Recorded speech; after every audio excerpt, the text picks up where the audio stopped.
production and cost. So firstly, production. What is production? Can we be a little louder? Manufacturing of products. So why is it important to study production in economics?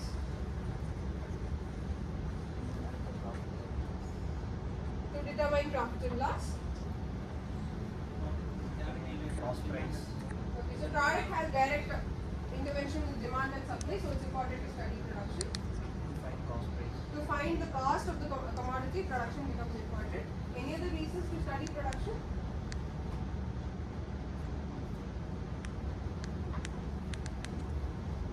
Okay, so production is the process by which we convert inputs into outputs.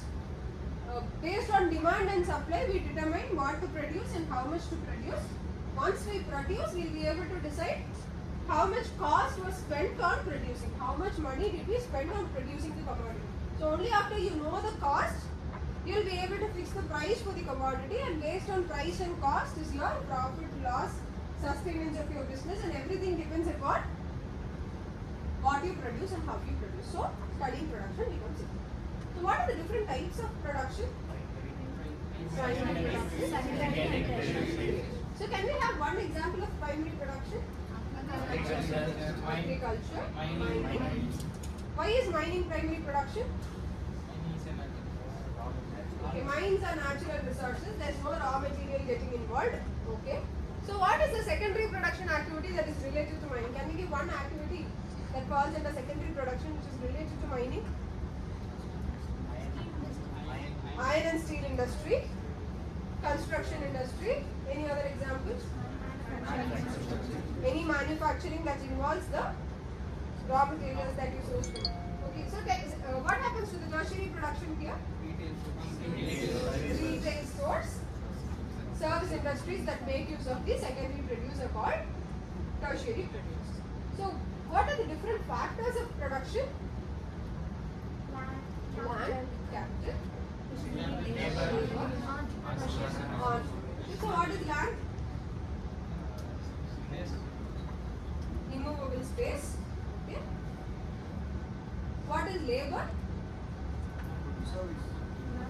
Manpower, workforce. What type of workforce do you need for your organization? Say you are running a manufacturing unit. What type of workforce would you look at?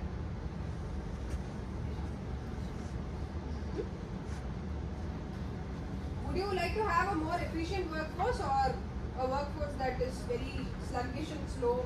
More efficient. So any factor of production, we would make sure it is increasing the overall product efficiency. So land is one factor, manpower or labor is another factor. The third factor, capital. What is capital? The money that you invest in the process. What is the fourth factor? Entrepreneurship.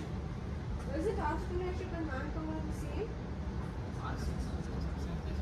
Entrepreneurship and manpower is the same. So what's the fourth factor?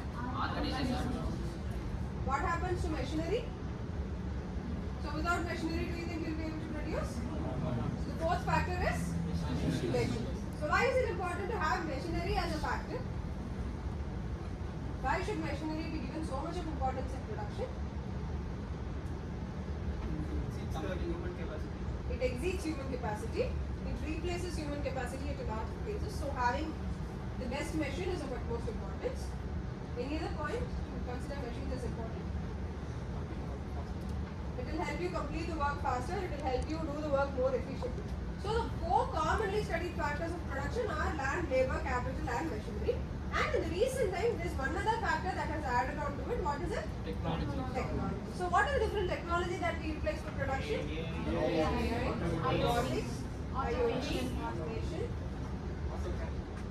AutoCAD, any designing support. Why is it important to utilize all these?